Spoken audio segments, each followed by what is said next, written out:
할렐루야. 이 새벽에 나오신 여러분 환영하고 축복합니다. 오늘도 이 새벽에 하나님께서 큰 은혜와 또 소망, 기쁨과 기도응답의 은혜를 허락하여 주실 줄 믿습니다. 우리 새 찬송가 301장, 새 찬송가 301장, 구찬송가 460장 찬송하겠습니다.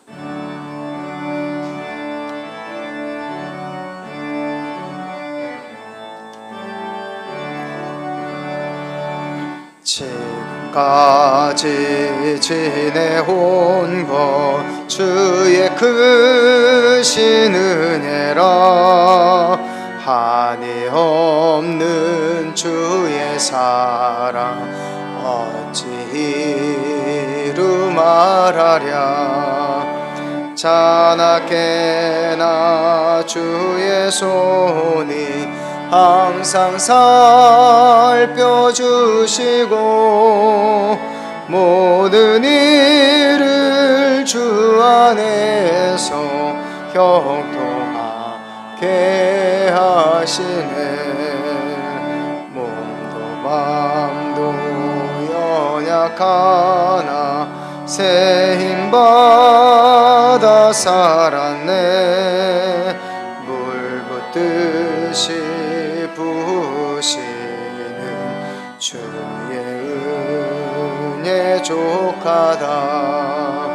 사랑 없는 거리에 나 험한 산길에 맬 때 주의 손을 굳게 잡고 현송하며 가리라.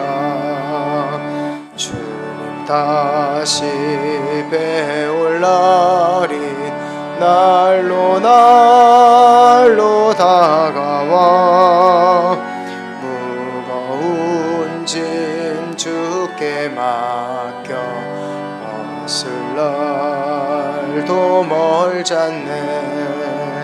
사를 위해 예비하신 고향 집에 돌아가 아버지의 품 안에서 영원토록 살리라. 아멘. 오늘 우리에게 주시는 하나님의 말씀은 구약성경 만난 말씀 잠언 16장 33절 말씀이 되겠습니다. 구약성경 잠언 16장 33절입니다. 한 목소리로 함께 봉독하도록 하겠습니다. 이제 하나님의 말씀을 받들어 읽을 때에 살아계신 주님의 음성을 들으실 수 있기 바랍니다. 제비는 사람이 뽑으나 모든 일을 작정하기는 여호와께 있느니라. 아멘.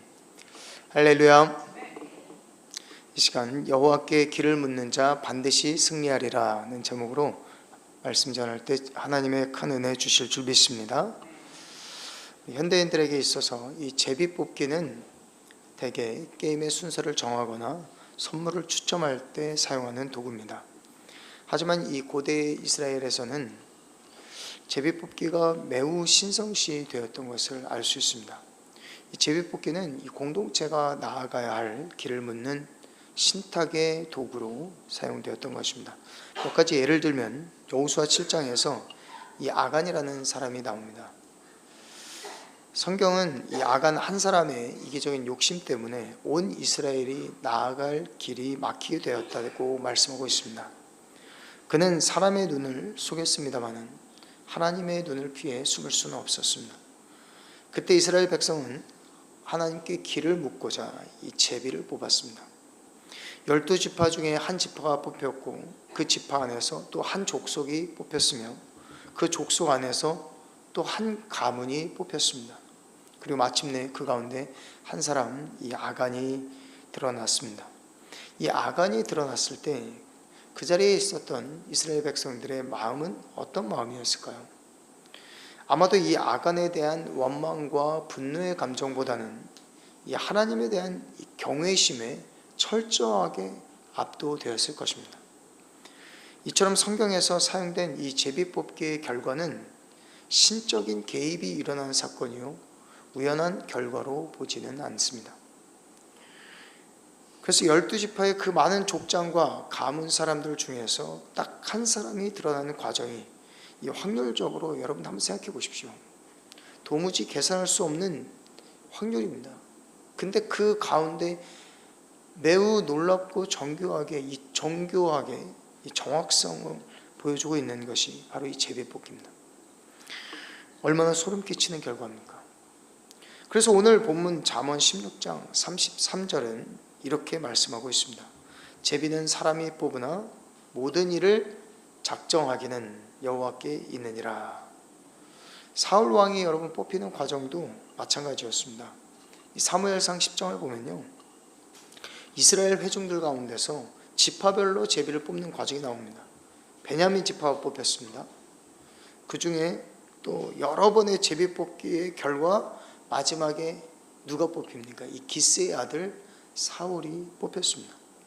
근데 놀라운 사실은 이 일이 있기 얼마 전에 하나님께서 이미 사무엘로 하여금 기스의 집을 찾아가게 하셨고, 또 그의 머리에 기스의 아들 사울에게 먼저 기름을 붓게 하셨다는 것입니다. 그렇습니다. 사람들은 이 제비를 통해서 이 사울이 왕이 된 것을 확인했지만 하나님은 이미 사울을 택하시고 기름을 부으셨다는 것입니다. 여러분, 그 결과가 틀림이 없습니다. 우리가 이렇게 가볍게 사용하는 이 제비뽑기와는 상당히 다른 이 무게감을 느낄 수가 있습니다. 뿐만 아니라 이 제비뽑기는 이 누군가의 욕심이나 이 편견에 치우쳐서 공동체가 잘못된 결정을 하거나 불필요한 어떤 분쟁을 미리 사전에 막기 위해서 사용되기도 하였습니다. 여호수아가 이 가나안 땅을 정복했을 때 이 지파별로 땅을 분배하는데요, 사용한 방식이 바로 이 제비뽑기였습니다. 역대기에 보면요, 또 각 사람에게 직무를 맡길 때에도 이 제비뽑기를 사용하는 것을 알 수 있습니다. 이 땅의 분배 그리고 성전의 직무를 정할 때 사람의 욕심으로 또는 편견이나 그런 것들로 정할 만한 것이 아니라는 것입니다. 하나님께서 각 사람에게 정한 분깃과 분량대로 하나님께서 허락하시는 것이지, 자기들끼리 내가 이것을 갖겠다, 당신은 이것을 가십시오, 그렇게 나누어 가질 만한 것이 아니었다는 것입니다. 또 다른 예로 이 고대 근동 지방의 이방인들도 이 제비뽑기를 했는데요, 요나서를 보면 그 내용이 기록되어 있습니다. 요나가 이 다시스로 가는 배를 타서 가는데 큰 풍랑을 만나지 않습니까? 그때 위험에 빠지게 되었습니다. 그때 이 배에 탄 사람들이 인간적인 방법으로 위험에서 벗어나려고 했습니다. 그래서 최후 수단으로 자기가 가지고 온 짐들과 식량까지 전부 바다에 던져버렸습니다. 풍랑을 극복하고자 했던 인간적인 방법이죠. 그러나 그것도 불가능하다는 것을 깨닫게 되었습니다. 그 다음에 그들이 했던 것은요, 각자 그들의 신들에게 기도하는 방식을 택하였습니다. 그마저도 효용이 없다는 것을 깨달았을 때 마지막으로 택한 방법이 바로 이 제비를 뽑는 것이었습니다. 여러분, 인간적인 수단이 막히고요, 신의 도움마저 끊어진 것처럼 느껴질 때 인간 영혼의 심연에 일어나는 이 영적인 깨달음은 무엇입니까? 그것은 바로 인간이 생각할 수 없는 곳에 길이 있을 것이라는 막연한 확신입니다. 인간이 생각할 수 없는 곳에 길이 있을 것이라는 막연한 확신, 그것이 그때에 들어오는 거예요. 그리고 그들은 그것을 이렇게 생각했던 것입니다. 우리 중 누군가 신을 노엽게 한 자가 있다라고 말입니다. 그리고 그들은 다급히 이 제비를 던졌습니다. 그리고 제비는 누구에게 떨어졌을까요? 여지없이 요나에게 떨어졌습니다. 여러분, 재미로 던지는 이 제비는요, 우연한 결과를 가져올지 모릅니다.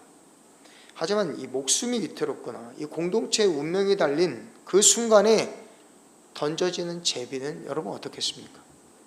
우리는 흥미를 돋우기 위해서 이 제비를 뽑는 일 자체가 죄가 된다거나 반드시 금해야 한다고 말하기는 어렵습니다. 그러나 온 우주를 주관하시고 운행하시는 창조주 하나님 앞에서 내 운명이 달린 순간에 살 길을 묻고자 한다면 여러분 이야기가 달라지는 거죠. 그때 우리는 알 수 없는 깊은 경외심을 느끼게 되는 것입니다. 오늘 말씀 한 구절은 우리에게 이렇게 말씀하고 있습니다. 제비는 사람이 뽑으나 모든 일을 작정하기는 여호와께 있느니라. 할렐루야. 하나님께 여러분이 길을 묻고자 제비를 뽑는다면 그건 마지막 수단일 것입니다. 그리고 결과가 나오기 전에 여러분이 단단히 각오를 해야 합니다. 제비의 결과가 여러분이 기대한 것과 다를 수 있기 때문입니다.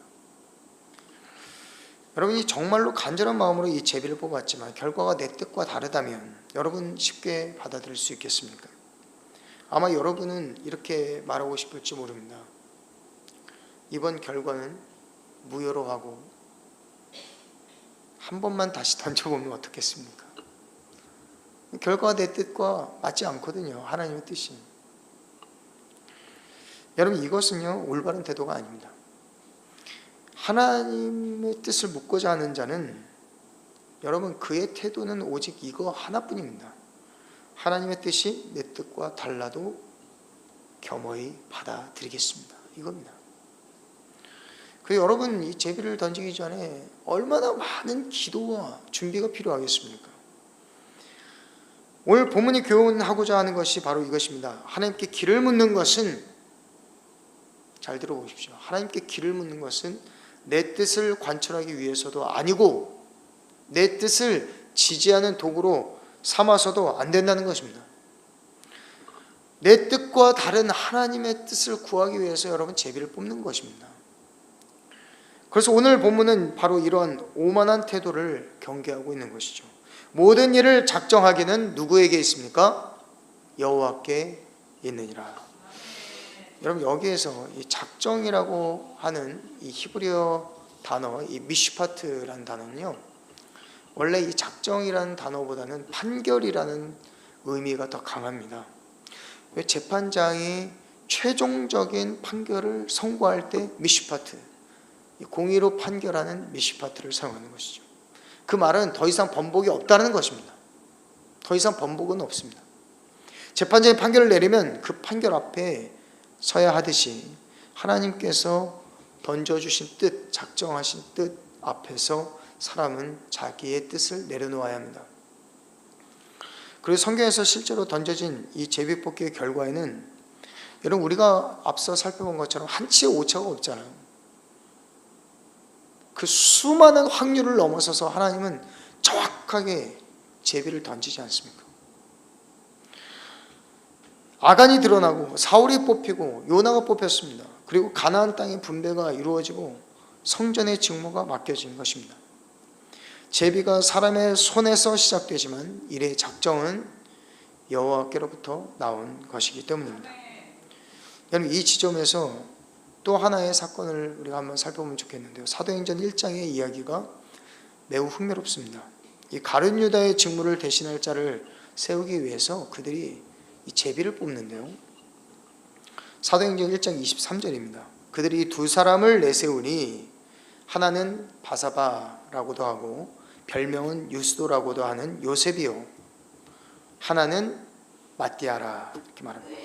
여러분 여기에 보면요, 이 마띠아라 하는데요, 이 마띠아에 대해서는 다른 이름이 없습니다. 다만 사도들이 세운 기준에 합당한 사람이었다라는 소개만 있을 뿐입니다. 하지만 그와 함께 거론된 사람은 여러 이름과 별칭을 가진 사람이었습니다. 그의 이름이 뭐라고 나옵니까? 바사바라고도 하고 별명은 유스도라고도 하는 요셉이요. 여러분 그의 이름이 자세히 이렇게 소개된 것은 사람들의 기대가 그만큼 컸다라는 것을 의미하는 것입니다. 사람들의 눈에는 마띠아보다는 누가 보였습니까? 요셉이라고 하는 자, 그 사람이 더 이렇게 보였을 수 있습니다. 하지만 이 제비의 결과는 사람들의 기대와 예상을 빗나가는 거죠. 제비는 마띠아에게 떨어졌습니다. 이는 사람의 생각이 미치는 범위는 매우 제한적이지만 하나님의 시야는 상상할 수 없을 만큼 깊은 곳까지 닿아 있다는 것을 보여주는 것입니다. 우리의 기대는 요셉이었을 수 있습니다. 바사바라고도 하고 또 유스도라고 하는 요셉일 수 있습니다. 그렇지만 하나님은 마띠아를 택하신 것입니다.